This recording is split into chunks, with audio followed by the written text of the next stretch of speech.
My name is Blair. I'm in Zone 8B in Central Texas in the Austin urban area. I do have problems with squirrels and things like that, of course, but generally I can grow quite a few cool southern crop things.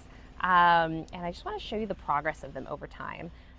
You plant something in March and you don't really know how big it's going to get. You plant something in April, thinking you're filling in a space, and then actually that March plant gets a lot bigger once the warmer weather kicks in and the environment gets better for it.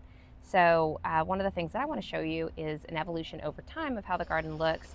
When you plant things at the beginning, they recommend spacing and you think, God, these plants look so little. Of course I can plant more plants closer together. But it turns out you can't. And the main reason is because the plants do evolve and get bigger. It's the same thing with landscaping. You plant a bush and a couple years later you realize you planted 6 bushes and you really should have only planted 3 because now they're overcrowding. So I'm going to walk you through kind of what is and is not overcrowded in my garden, and usually it's because I have the same problem. Even after 6 years, I think I can fit more. But I'll show you the spacing I do recommend for peppers, tomatoes, and a few other things, and then I'll show you the couple of things that I just kind of throw in the garden when I have an extra space. Sometimes it ends up overcrowded, sometimes it works out great, and we'll show you that as well. All right, let's get started. All right, first we're going to start over here in this bed, and you will notice it's pretty shaded. It's 1 o'clock right now in the afternoon, and it is fairly shaded. And the reason for that is kind of intentional. When I put this garden bed in, I knew it'd be a little bit more shaded. And for things like peppers, this is actually ideal. They don't love the brutal hot Texas sun in even June, July. It's certainly not August. And this location helps these plants get the sun that they need. See, it's kind of dappled sunlight, but without the scorching, blistering sun, 8 hours a day. That's a little bit too much for them. One of the things I mentioned is that I like to interplant things. And one of the things that I like to interplant is herbs. I'll do a full video on herbs later, but this is basil, 2 different kinds of basil. That's a second basil over there. These plants do well in shade, particularly the basil.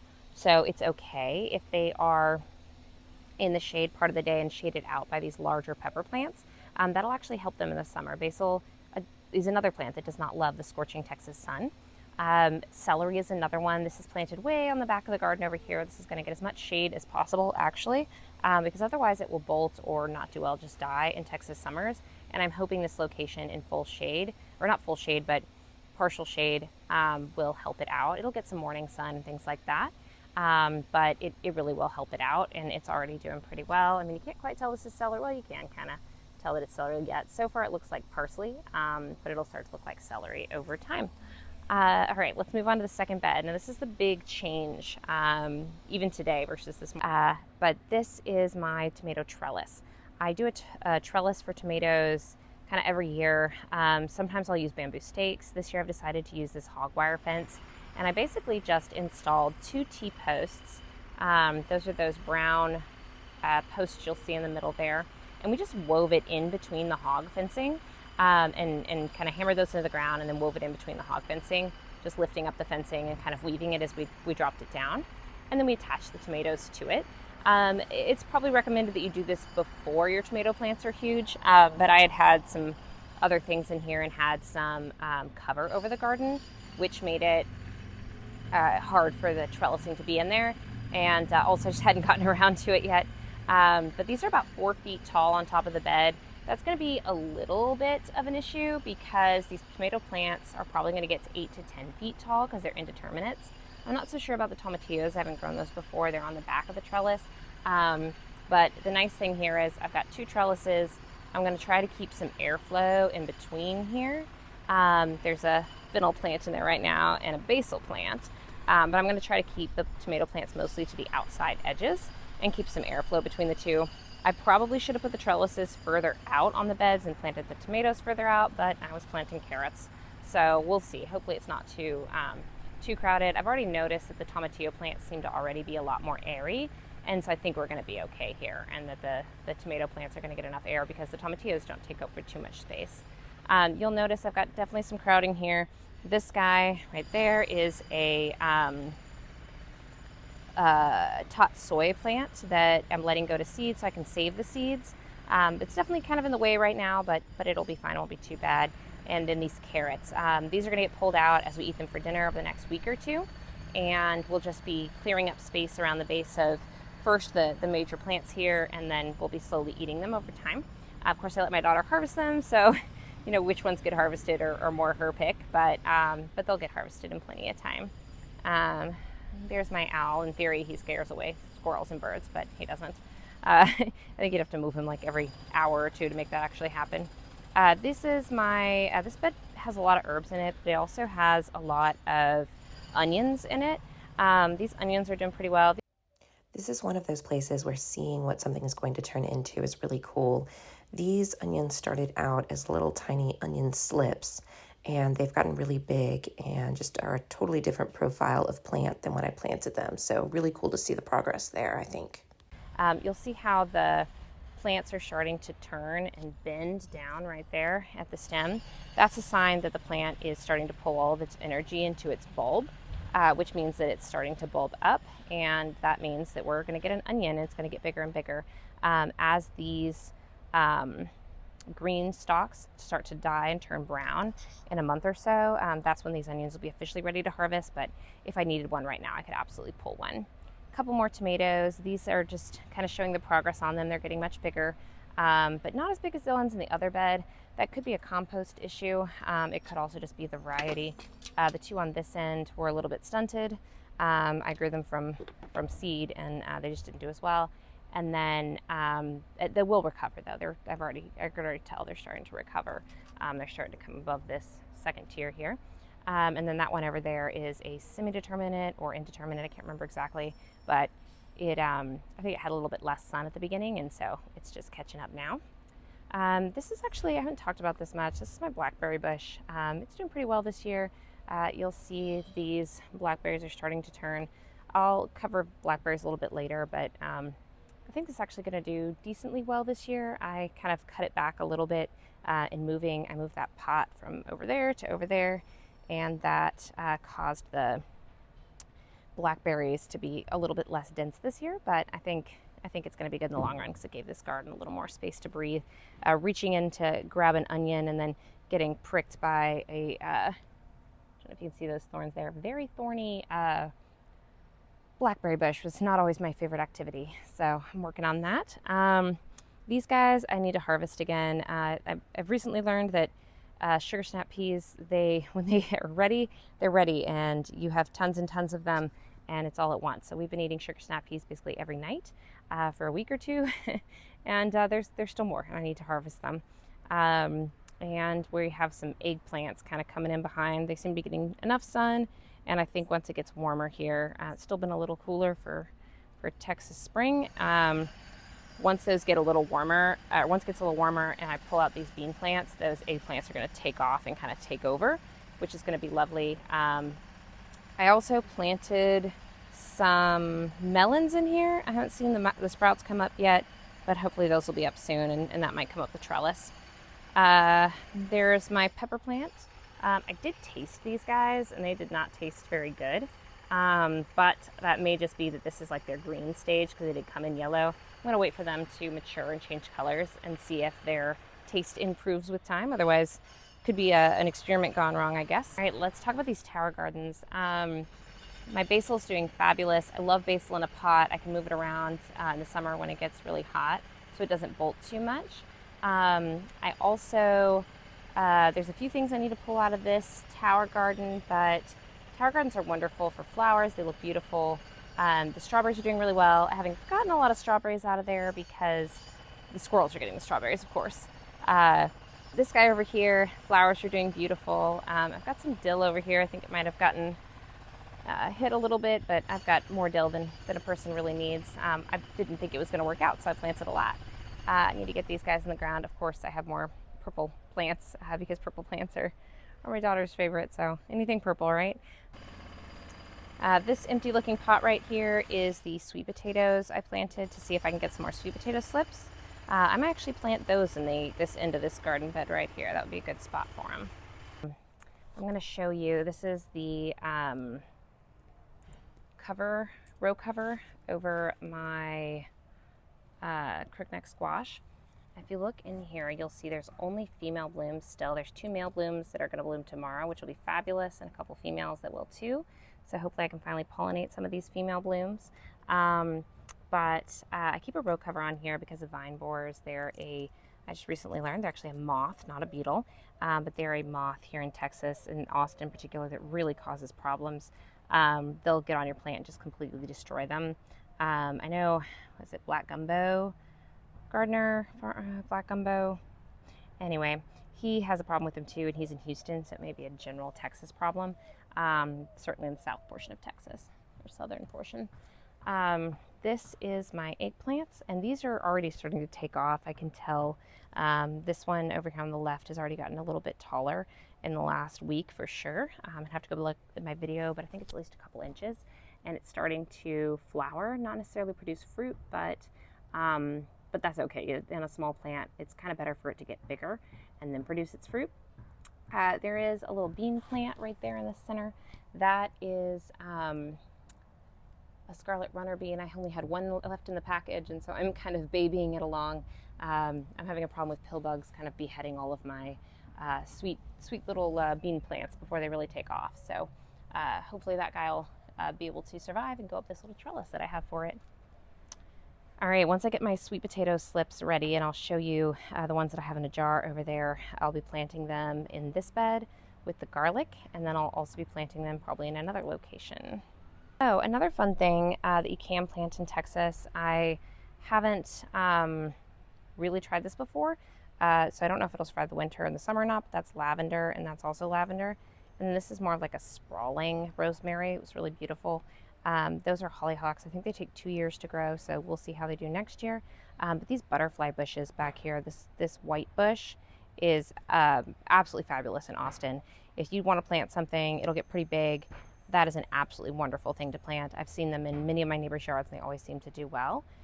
This was just kind of a lark. My daughter bought it at the store, or picked it out at the store, and I let her buy it. It's a purple lily. She loves purple, and she liked the shape of the flower, and I thought, what the heck. She gets to pick a few things in the garden too. Another type of flower, if you really like flowers, is these knockout roses. Do incredible in Austin, Texas. If you need something kind of larger, highly recommend that. Okay, so we're over here. This is my daughter's flower garden. I obviously haven't put as much energy into it this year. I thought the anemones were going to be bigger, and they just weren't. And so I tried to start snapdragons from seed, and they didn't do as well as starts as I thought they were going to. So we didn't get quite as many flowers this year, but it's enough.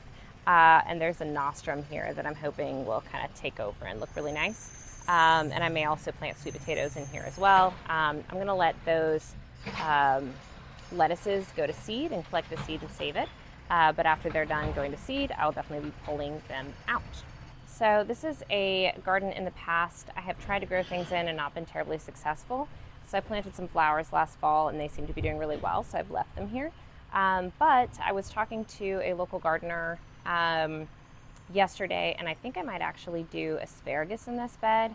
It creates a little bit of a screen, and it also is really fun to grow asparagus, and it has to be in kind of a dedicated bed, so I thought this might be a good location for it. He said it's okay if it's in a little bit of shade, and it is in the winter, so we'll see. We'll try that out. This is my fig bush. It's doing incredibly well this year. There's figs all over the place. I'm not sure how many you can see in here, but it's incredible. We'll see if I get any from the birds, but I should, because there's so many this year. These are the volunteer sunflowers that have been growing in the middle of our patio. A few of them have gotten knocked over by wind, storms, things like that, but we'll see how they all do. I think they'll branch out, and a few of them at least will produce some really fun flowers we can put in vases and things like that this year that I have. These are pumpkins, and I'm very curious to see how they work out, but they're already producing blooms, which is always a really good sign.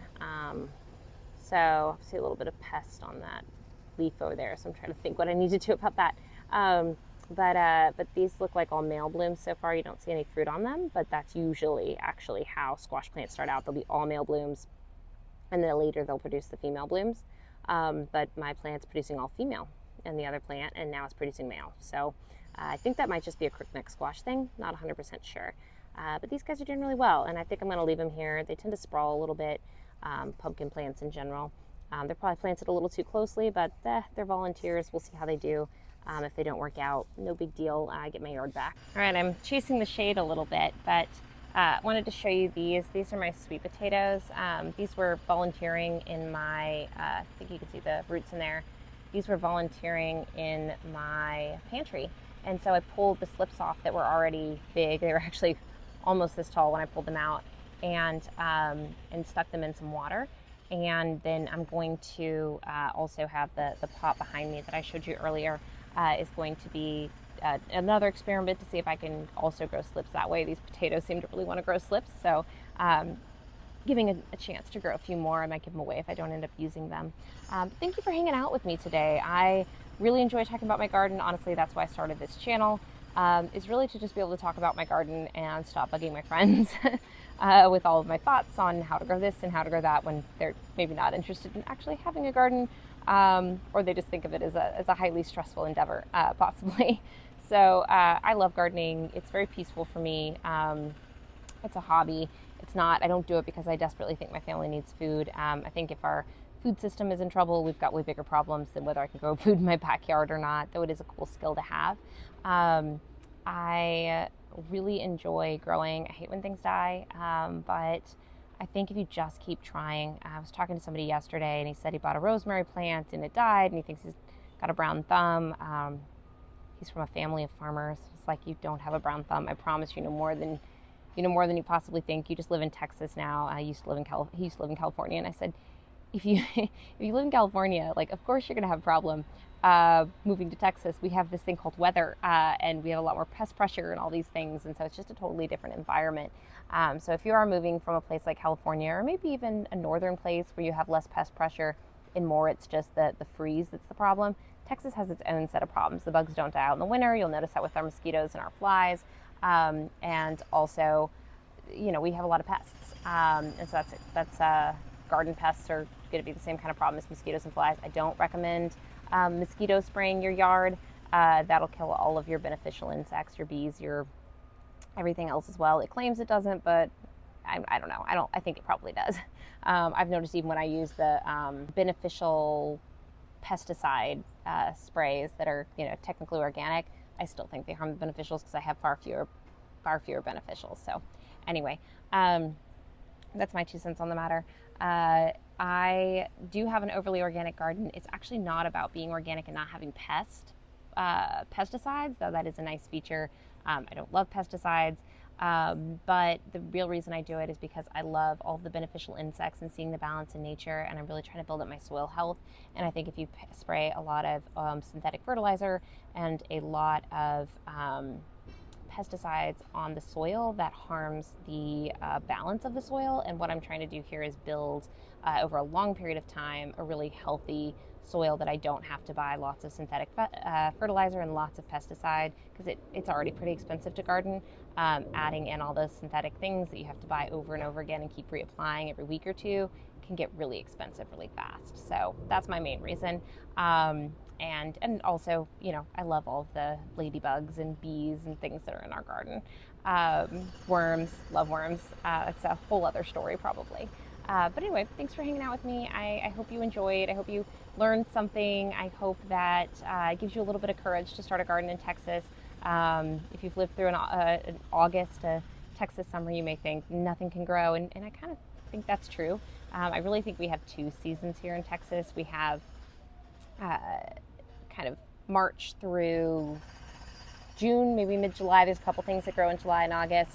And then we start again in late September and plant again, and we get a fall harvest, and maybe do an overwinter, or maybe even have a 3rd season. So we do have that year-round aspect to our gardens, but August really is kind of like the depth of winter for probably a northern climate. Not a lot's going to grow. It won't maybe fully die back, but it'll get so much pest pressure. It's better to pull it out of the ground. So anyway, you can do it. Just understand the seasons, know what you can plant, what you can't plant, and kind of take a look at what I'm doing, and hopefully that'll be a little bit of inspiration for you to try gardening here in Texas or somewhere else in the South.